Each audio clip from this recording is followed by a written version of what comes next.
Hey everybody, Chuck Barone here on Thursday, September the 15th, 2022. A lot of good stuff to talk about today, guys. A very interesting day in the market. Before we get into the show, though, of course, I just want to always start by saying thank you for your support for the videos and the channel, all the things you guys do every day to keep the channel going. We appreciate you guys. In the markets today, a lot of stuff today. A very busy day in the market today. Stocks not liking these yields continuing to rise. Stocks down across the board. They had a little bit of a gain early in the day, but you could tell it just was kind of half-hearted kind of a deal. And they retreated then and just had a rally that looked like maybe they were going to pull the day out like they did yesterday, rallying late. And then at the end of the day, it was just down, down, down. And not a happy day for stocks. I'm afraid to say, guys, the reality is this is going to be the new normal here. These rates, they are what they are. And, we believe rates are going to continue to go higher. We've been saying that since we started this show back in June. And now this is all coming, what we've been saying back then. If you go back and watch some of these old shows, some of the stuff we were saying then, it's all starting to happen now. And stocks, real estate kind of leading the way on the down, stocks, bonds following. Stock market down today, the bond market also down again today. A little bit of a sell-off in the bond market. Then it's been happening pretty regular as you're seeing these bond yields starting to go. The 10-year now sitting at 3.46%, a pretty high number for that 10-year. The market, obviously, as you can see, having a tantrum about this as it approaches 3.5. The 2-year today really bouncing up to 3.86%. You're going to have a 4% 2-year. The 1-year is right behind it. I mean, pretty soon you're going to be able to buy a treasury bond, a 1-year T-bill or T-bond, and get 4% on it. Risk-free 4% compared to what savers have been earning, for the last long time, guys. This is some attractive stuff. People who invest for that kind of income, people who aren't market people, the old CD class, the old bond buying class, these yields are starting to get up where they're starting to look a little more attractive. And I think that's going to pull some money out of the stock market, out of other stuff that's a little more risky. You're going to see more and more. And of course, that'll make, as prices go up, that makes yields go down, right? We know how that works in bonds, right? So when a bond yield goes up, picture a teeter-totter. If the yield goes up, that means the price is coming down. When the yield goes down, that means the price is going up, right? So with these yields going up pretty much every day this week, you've seen prices in the bonds coming down. I think that if more people start piling into bonds, and people have been going crazy, pulling money out of equity funds, I'm guessing it's going into bond funds. They're going to get more and more return on their money. The dollar today up just tiny, but still sitting at 109.72 on the index. I mean, the dollar is really, the strength of the dollar now is good for Americans buying imports. Okay, so if you're buying imported stuff and can actually get a break on it, the strength of the dollar is saving you money. But it's causing havoc everywhere else, man. It's killing everybody overseas because it's driving commodities prices higher when they have to exchange their weak-ass currencies for dollars. And it's causing business issues. International businesses are having trouble with conversions. And it's just the strong dollar, as good as it is for us as the consumer, not so great for everybody else. And I don't really see anything that's going to knock this dollar down. I just don't see it. So continue to expect this dollar to stay elevated at these values. It could even go higher. I really believe it can, depending on what our friends around the world do. But right now, dollar king of currencies. Again, not the cream cheese kicks the dollar's butt, right? Eggs kick the dollar's butt. But other currencies, no chance. And of course, this strong dollar has been really putting a lot of pressure on the metals market. Metals down today.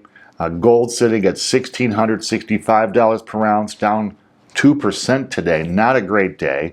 Silver down to $19.25 an ounce, down 2.3% today. And I really believe this is all driven by the strength of the dollar, guys.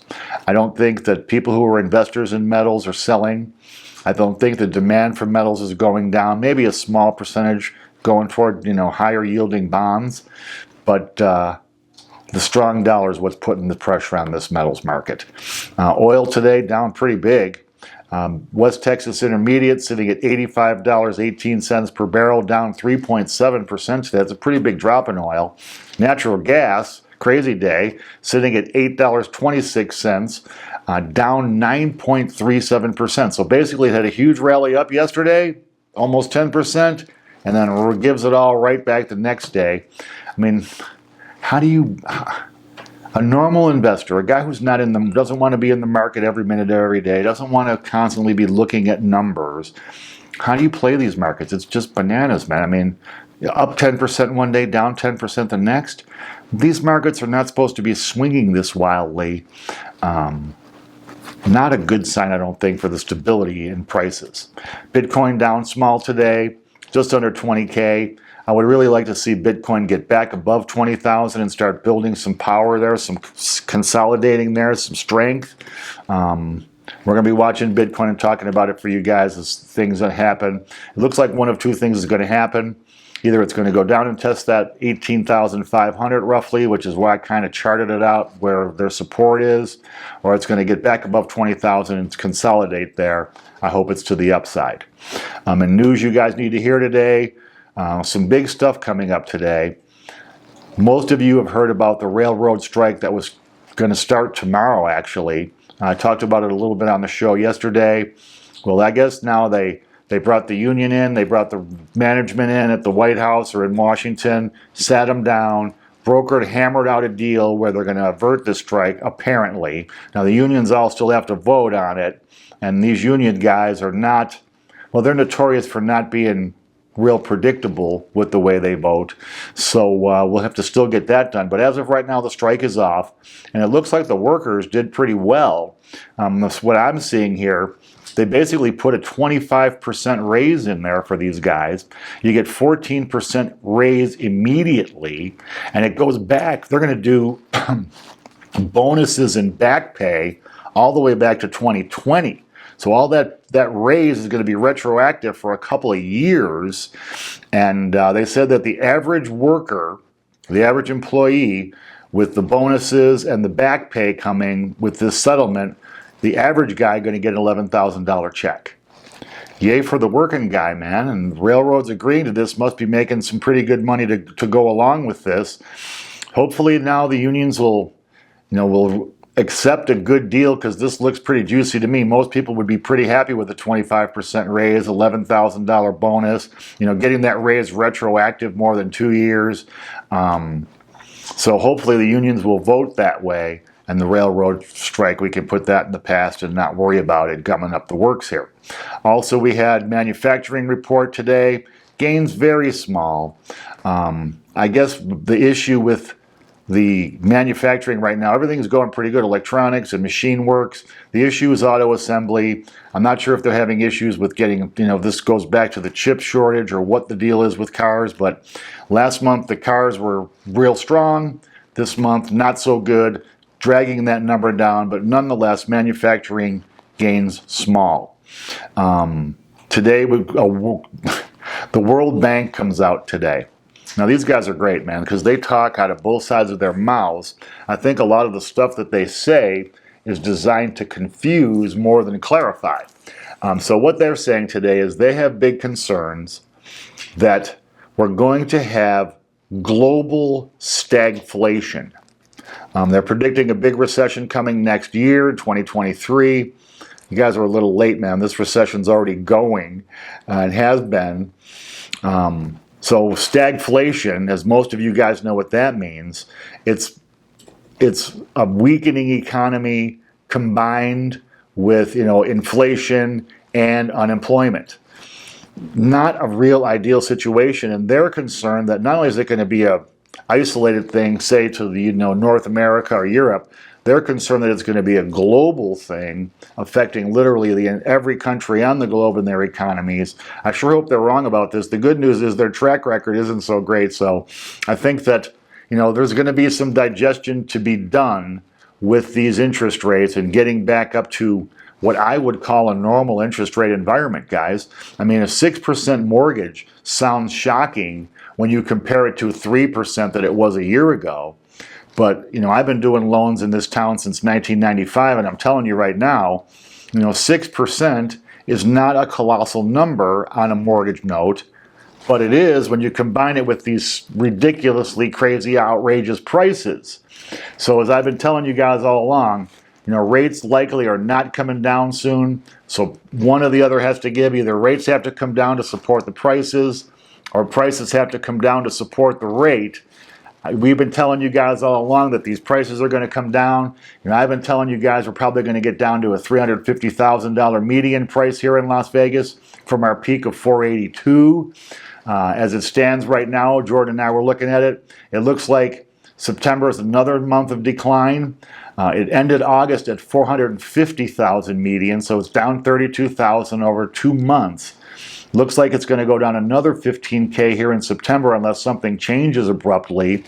And it's on its way down to these numbers we were talking about, because with rates at 6 and a person trying to buy a house at 450, you're looking at a $3,200, $3,300 payment when you include your taxes and insurance and the stuff that goes with owning a house. People can't afford that. The median income in the United States, household income, is $70,000. Well, guess what? That makes it pretty much impossible to spend, $35,000 on your housing, especially when the $70,000 is not a net number, it's a gross number, right? So prices coming down in real estate, and it's going to continue to do that, guys. Now, jobs today. Another job report, another initial jobless claims, 5 consecutive weeks of jobless claims declining. Now jobless claims at a 3-month low. It looks like that this job market is strong. I don't know what kind of jobs these are, guys. Some of you guys, I've asked you comment are jobs out there in your neighborhood? Are jobs out there?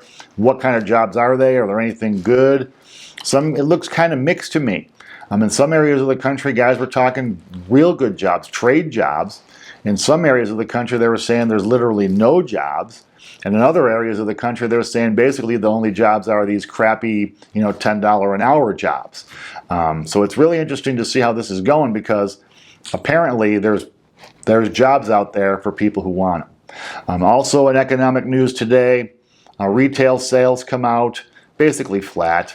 They had a small rise depending on what you read.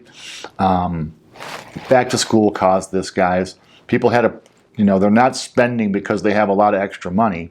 They had to put their kids back to school. Anybody that has kids knows what that means.